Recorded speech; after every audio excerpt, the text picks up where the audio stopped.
It's 5 p.m. here in Lagos, Nigeria. Time for the world today. I'm Joke Rogers. Coming up on the program, supporters of former Pakistan Prime Minister Imran Khan temporarily call a protest after crackdown by police. The world today begins right away.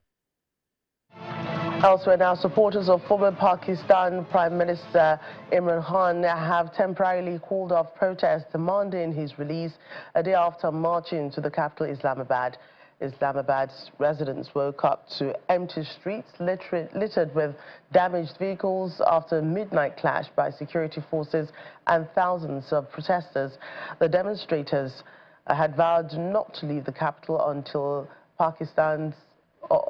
Khan's release, but as they breached barriers and made their way to Democracy Square on Tuesday, they were pushed back by police and were met with volleys of tear gas. At least 6 people, including 4 security officers and 2 civilians, died in clashes during the nationwide protests, which began on Sunday. And over in Albania, where police have also fired tear gas and used water cannons to disperse hundreds of opposition protesters blocking roads in the capital, Tirana. The protesters are accusing the government of corruption and demanding it be replaced with a technocratic caretaker authority until parliamentary elections in 2025. According to the demonstrators, they were engaged in a campaign of what they call civil disobedience against Socialist Party Prime Minister Edi Rama. The leaders of Albania's 2 biggest opposition parties have accused Mr. Rama of orchestrating corruption offences against their parties. Mr. Rama says charges are not politically motivated and accuses the opposition of trying to seize power with violence.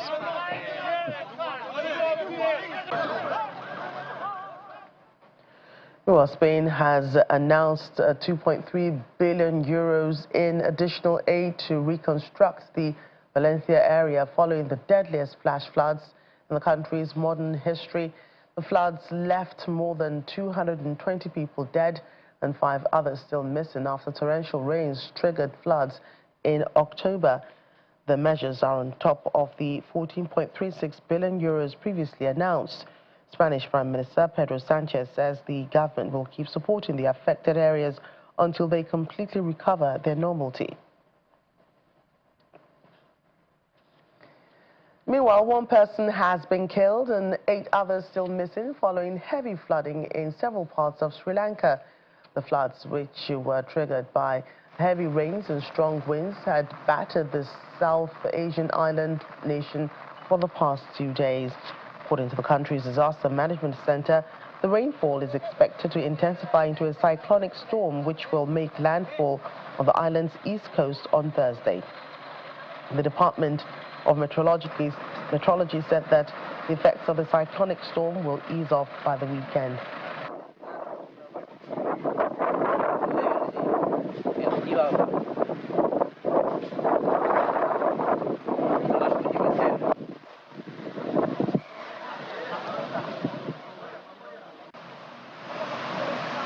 And staying with weather updates, South Korea has been hit by the heaviest snowfall on record, with bad weather snarling traffic, knocking out power and grounding hundreds of flights as authorities brace for more snow in the coming days.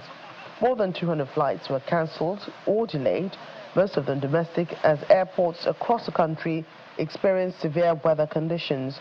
The Interior Ministry upgraded its disaster response, saying up to 5 centimeters an hour of snow was forecast through Thursday morning, warning the wet snow had high concentration of moisture, adding to the risk of damage to facilities and to property. Cooler air moving in from the northwest turned rain into snow overnight, leaving 18 centimeters of ground, marking the biggest fall in record since 1907.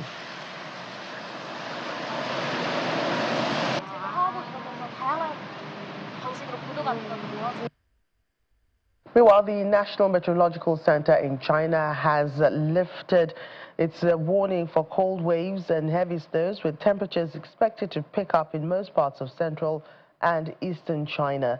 However, there's a forecast of lingering strong snowfall and sharp temperature drop in Inner Mongolia and Heilongjiang in the north and northeast in the following 2 days. A major cold wave has swept a large swathe of North China and parts of the country's eastern region since Sunday, with many cities reporting snow or rain and temperature drops. It's the first major cold wave to many of these regions.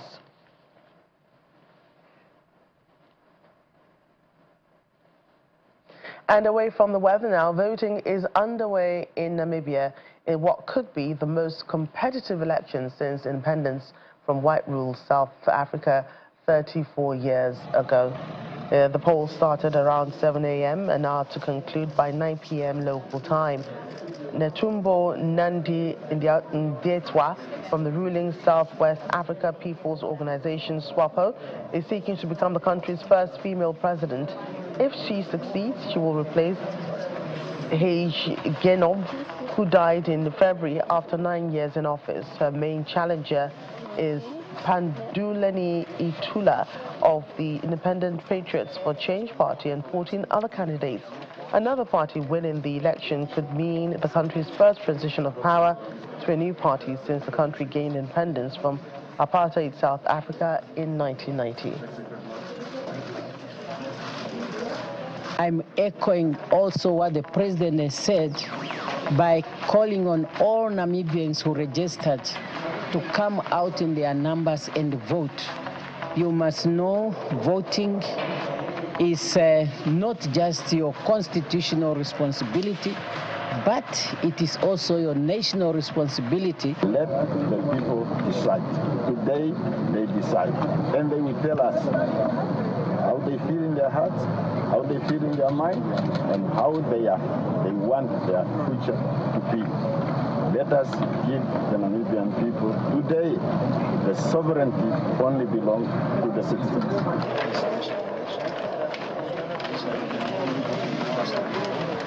Welcome back. South Africa opposition party, the Economic Freedom Fighters, is trying to revive impeachment proceedings against President Cyril Ramaphosa over the scandal dubbed Farmgate by local media.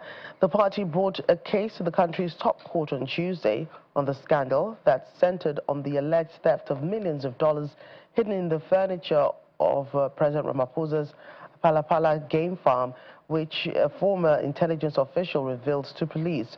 An independent panel report found evidence that Mr. Ramaphosa may have committed misconduct over the incident. However, the president has always denied wrongdoing over the affair and has not been charged with any crime.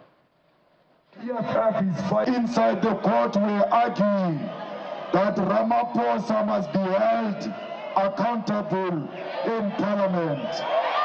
And our lawyers have presented a solid case against the corrupt Ramaphosa, who had 8.7 million under the sofas in his house at Palapala. Ramaphosa, even when the money was stolen at his farm, he never opened a criminal case. He never went to police station and reported the stolen money. Why? Because Ramaphosa knows that that money was illegal money.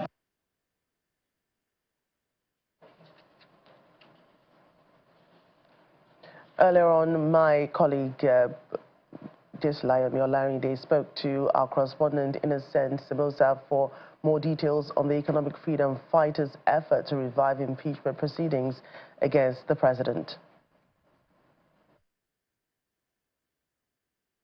The judges had arguments from both sides, from Ramaphosa's side and from the opposition party's side. And it took long. It was a long proceeding where you would recall that the members of the Economic Freedom Fighters were outside court waiting for their leader, Julius Malema, to come and address them after the proceedings. And indeed, he addressed them. He touched on several topics, really, not only the ones that they were there for, but also the issues around the spaza shops, the registrations of the spaza shops. He went as far as to say that they should also go to, the likes of ShopRite, the likes of Pick and Pay, and search if whether or not these people are selling expired goods or not. And he also went as far, as you heard from that clip, that he feels that Ramaphosa, the parliament did not do due diligence in terms of, investigating this matter. So therefore, they felt that, it's time for him to really to account to what they feel that he has really done wrong. And here, it's just allegations. They're alleging, because we do know that the financial watchdog in the country, the police, the Reserve Bank have all cleared President Ramaphosa. So again, they're reviving this one. But going back to your question, what can we expect ahead? At times, this processes, Layo, they take long. They take long, sometimes months, sometimes weeks, for these judges to come up with a verdict. So I guess for now is a waiting game to hear what the judges had to say about this matter of Phala. Layo? And what do, other parties, opposition parties, feel about, either EFF asking that this case be brought back, and especially the DA that's in a joint national government, joint government of national unity with the ANC? Yeah, indeed. In fact, it's quite funny because the Democratic Alliance, where, there were the people who were actually spearheading the issues of Phala. And now, because they are in government with the African National Congress, as you rightly alluded to, in the government of national unity, so it does seem as though it is now blocking them to really try to speak against President Ramaphosa, because now they're in government together. But it does really put them in a very disadvantaged position, because they would have to then protect President Ramaphosa, whether they like it or not.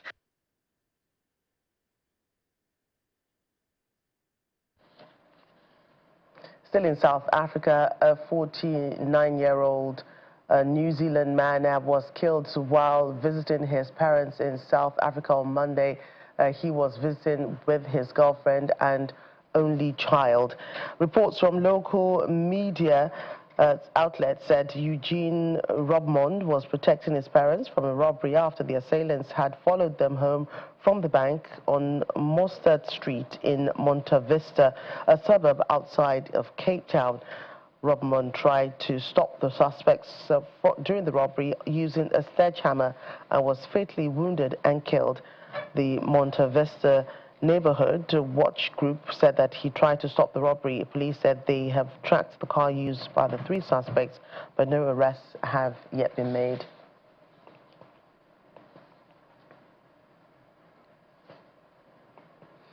And more of that, as South Africa prepares to host the G20 next year, experts believe it should focus on addressing the economic challenges facing the African continent. In an exclusive interview with Channels Television, the Chief Executive Officer of the Development Bank of Southern Africa, DBSA, Boitumelo Mosako, stated that South Africa should use the opportunity to help Africa's economy. One of the key things that I want South Africa to advocate for is obviously the reforms of the multilateral development banks, the reforms around the global financial architecture. Those are the key things that I think we need to focus on, because those are things that really impact how financial and capital flows into the continent. This will enable us to close the infrastructure gap much, much faster. Elsewhere now, Pope Francis has met U.S. Secretary of State Antony Blinken at the Vatican to talk about the Middle East and Ukraine, among other geopolitical issues. Mr. Blinken arrived in the Pope's study, reminding the Pope of what he called wonderful memories of their meeting 4 years ago. The meeting took place after Mr. Blinken attended a meeting of G7 foreign ministers in Fuji, near Rome. Mr. Blinken gifted the Pope with an artwork made by an American artist who has lived in Italy, while Pope Francis offered Mr. Blinken his writing, saying, "Hope does not disappoint." A wonderful American artist, but she lived in Italy, and peace. And yes, and we thought Peace. Thank you very much. Tenderness and love.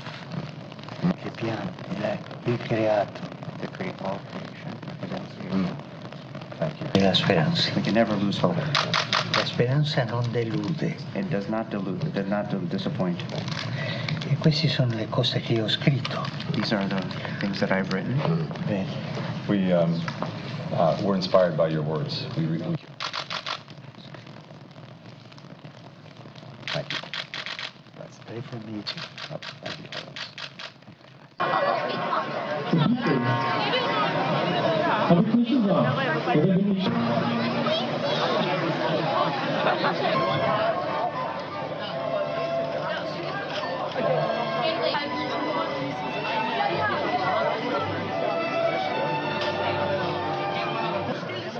And finally, on the program, Christmas season is beginning to come into full swing, with Berlin City Hall Christmas Market throwing open its doors to people, to wine-loving crowds. Apart from festive decorations, market goers can find and ice drink and rink and stalls selling traditional Christmas market food such as roasted almonds or bratwurst. The City Hall Market is only one of the many opening in Berlin. It's set to be open for over a month until the end of December.